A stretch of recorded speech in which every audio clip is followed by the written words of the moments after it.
بسم الله الرحمن الرحيم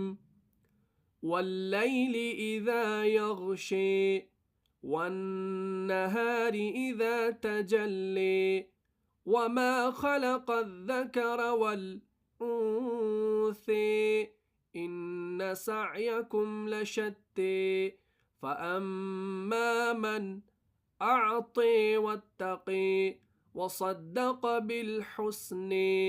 فسنيسره لليسر وأما من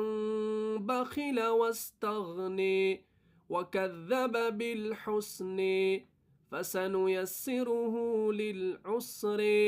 وما يغني عنه ماله إذا تردي إن علينا للهدى وإن